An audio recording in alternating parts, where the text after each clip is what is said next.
going on, my peeps? My name is David and welcome back to this week's BuzzFeed test. Now, I don't know about you guys, but for me the last few weeks have been pretty rough or strange or weird. That failure of a hit me chocolate cake that I did, that weird looking rainbow grilled cheese, and last week's Chinese sushi, they've been a little bit off. But I'm happy to inform you that we are getting back to basics. First, we had pizza dip.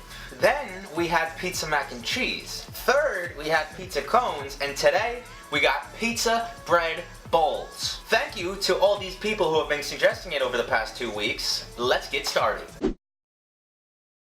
Alright guys, first and foremost, you're gonna need to grab yourself a round loaf of either Italian bread or sourdough bread. I picked mine up from my grocery store. And then, to go inside it, you're gonna need to grab yourself some marinara sauce, some fresh mozzarella cheese, some large cut pepperoni, some onions, some fresh basil, some pre-cooked Italian sausage, a green pepper, white cheddar cheese, and smaller cut pepperoni.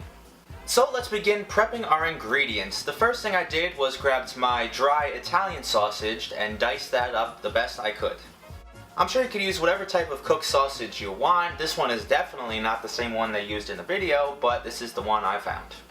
Next up, I washed and sliced up my green pepper in nice thin strips. I'm also going to go light on this one because I'm not the biggest fan of green peppers, but they're in the video, so they're going to be in mine.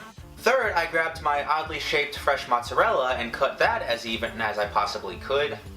You're going to need about 8 to 10 slices of that. Then I grabbed my white onion and gave that a nice chop. I only ended up using about a third of this small onion, so keep that in mind if you're going to put it in yours. And lastly, I grabbed my white cheddar cheese and shredded up about a cup of that. Again, I'm sure you could substitute this for more mozzarella or whatever type of cheese that you like. And of course, I almost forgot that you have to grab your bread and carefully cut the top off of it. I was so scared while doing this process because this kind of can ruin the whole thing if you mess this up. And thank God it came out looking okay. And unlike BuzzFeed, the savages that they are to just stick their hand in there and rip out all the bread, I'm going to take a nice sharp knife, carve around the edges, and carefully pull it out like a human. I really have to stop myself from firing all these shots at BuzzFeed. I really love you, please don't sue me. But at long last, we can finally start assembling this thing. So take your bread and start by putting down a layer of marinara sauce. Follow that up by a layer of your fresh mozzarella. Cover that all up with your wide slices of pepperoni. Follow that up with a layer of your nice chopped onions. Then cover the whole thing with some fresh basil leaves. They seem to have put a lot, but I'm just gonna copy them. Continue your way to the top with a nice layer of that sausage, and then your green peppers, followed by some more marinara sauce, some mozzarella cheese, and because we don't have enough cheese in this thing, some white cheddar cheese. The next thing you gotta do is carefully wrap this up in some tin foil and then place a heavy object on it for 30 minutes. Yo, Dan! Danny, you up there? Well, it looks like my brother's not home, so I'm gonna have to settle for this 20-year-old dictionary. 30 minutes later, I removed the dictionary with the cutting board, then took the tin foil off, and here we are. I don't know how much it flattened out, maybe a little bit, but it doesn't seem like it. And because BuzzFeed's motto is when you think there's more cheese, just sprinkle a little more on there, top that off with some shredded mozzarella and some small cut pepperoni. Finally, we can cook this thing in a 350-degree oven for 30 minutes. And oh baby! Look at the cheese melting down the sides of this thing, the nice crisp pepperoni on top.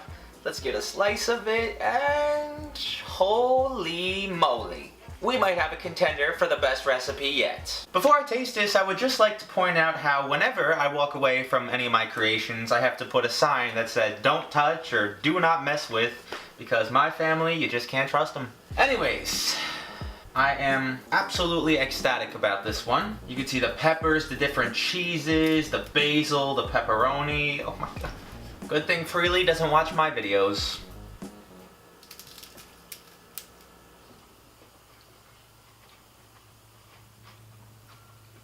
The first 5 seconds of that were incredible, and I almost fell. That was until all I tasted was a mouthful of basil. Here is the other half of it right here.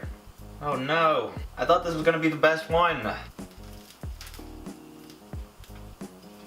Although, this cheese and pepperoni crust on top is to die for. Surprisingly though, I really like the peppers and the onions. It just all blends really well together, except when you get a big mouthful of basil like that. I'm still gonna finish this whole piece though. Almost perfect recipe. If you are gonna make this, either cut the basil out or just cut it in half, like don't do a full layer like that. Other than that, I really have no complaints. 8.5 out of 10. Hope you guys enjoyed this week's video. If you did, smash a like on it. And I never tell you guys to do this, but subscribe if you're new or you haven't yet, because I post videos every Thursday, so make sure to not miss them. I'm trying to hit 100,000 subscribers. It's still tough for me to get those words out of my mouth, so please subscribe if you haven't yet. Also, if you want me to try a recipe that I haven't done on the show, let me know down in the comments, or tweet it to me, or follow me on Instagram and let me know there. Other than that, have an absolutely awesome rest of your week. I'm gonna go finish this bad boy. Peace!